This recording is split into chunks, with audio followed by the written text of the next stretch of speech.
Hello everyone and welcome to a beautiful miniature that was sent to me by a subscriber playing with the black pieces here, Mr. FloppyTuesday. He's playing against a gentleman named Bruffin. It was a chess.com game. It was a 3-minute blitz game.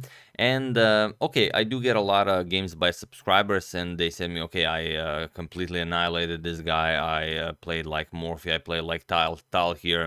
Maybe you want to check out this game. I rarely show the games as it's mostly something that we've already seen. But this game, it's incredibly short, only 9 moves, and it features a line I've never seen before, and I think you guys will benefit from it because I've checked the leeches database. Over 3,000 people, some 3,500 people fell for this exact same trap. So if you face the Vienna a lot, you might be able to get something from this. So let's check it out. Mr. Bruffin, or maybe Mrs. Bruffin, opens with pawn to e4. We have pawn to e5, knight to c3, going for the Vienna game, and now knight to f6, and now pawn to f4. So this is the folk variation in the Vienna gambit.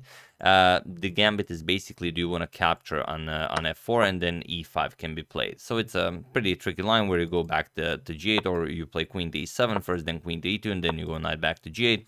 All in all, white will get a lot for this, most likely temporary pawn sacrifice. He will play h4, knight to f3, d4, and so on. All very natural moves will be played. So instead, pawn to d5, this is the main line of the Vienna game, and now f captures on e5. Maybe not the first move that comes to mind, because you want to keep developing. You know that by playing the King's Gambit, the Folkbier, the Vienna, you have to keep developing. But f captures on e5 comes with tempo, so it's okay. You attack the knight on f6, knight captures on e4, and now queen to f3. So just nicely developing. You don't have to worry about queen to h4 check now. And here we have knight to c6. Pawn to f5 and knight to c6 are the two main ideas here. Mr. FloppyTuesday played knight to c6, and now usually you want to play bishop to b5 here. This is the best way to counter this knight to c6 move. But in the game, knight captures on e4 was played, probably expecting captures and captures. But here comes knight to d4. And okay, this doesn't yet lose the game for white, but white has to be incredibly precise here. You have to play queen to c3. And then after d captures on e4, you're going to play knight to e2. Okay, everything is nicely defended. You don't have to worry now. You can either defend the knight, or you move the knight back, knight to c6, and the game continues with, okay, it's a game, but black has nothing to worry about here.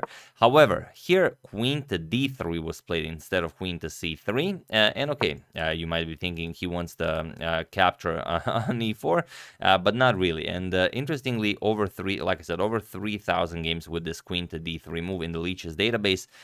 D captures on e4, and now not recapturing, because if you recapture, then bishop to f5 again is completely winning for black.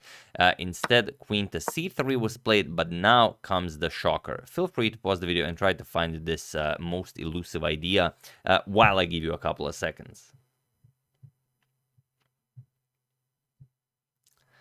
So, for those of you who were able to do it, congratulations on spotting that the white queen is trapped. And for those of you who just want to enjoy the show, it is bishop to b4. This is what Mr. FloppyTuesday played, and there is no good way to counter this. The problem is, if you capture the bishop, then just knight captures on c2 check with a triple royal fork here, the king, the rook, and the queen.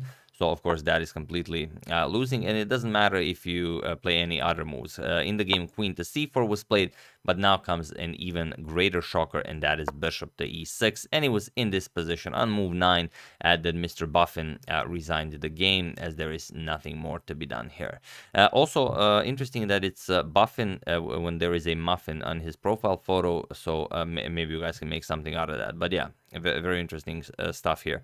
So the queen is attacked. There is no square where you can move the queen. Okay, you can maybe prolong the game a little bit. You could play queen. No, there's really no square. You could play some silly moves and then drag the game on, but there is no reason to do this. And the point is that, okay, white played 100% accuracy game. I've seen 99.6, I've seen 99.7, but this is 100% accuracy, as it's only 9 moves. 5 of the moves are book moves that, of course, the engine always gives 100% accuracy.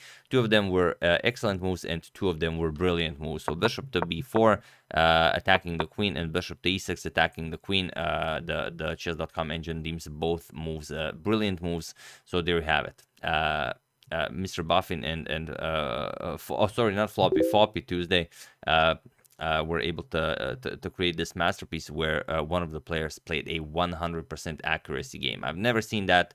I don't know. I'm guessing it's fairly rare, but it comes from a line that, like I said, over 3,500 games. So if you guys face the Vienna a lot, you definitely need to know this. So yeah, that's the game. Hope you guys enjoyed it. A bit of a short one, but we've covered a long tournament, so I thought maybe we'd take a breather, you know, with a nice fun game. So thank you, Mr. FloppyTuesday, for sending this to me, and you know, best of luck in future games. I wish you more, even more 100% accuracy games. So yeah, really hope you enjoyed it. Try to use it if you can. I would like to thank David Kimura, David Gasparian, Ricky Johnson, Farid Rabelsaneh, and Derek King for your contribution to my channel. Thank you a lot. I really appreciate it. As usual, you can check 2 of my previous videos here. Thank you for watching, and I will see you soon, continuing to check up everything that's happening in the chess world, and of course, checking up on your wonderful suggestions, such as this one. So thank you all. I will see you soon, and have an excellent rest of your day.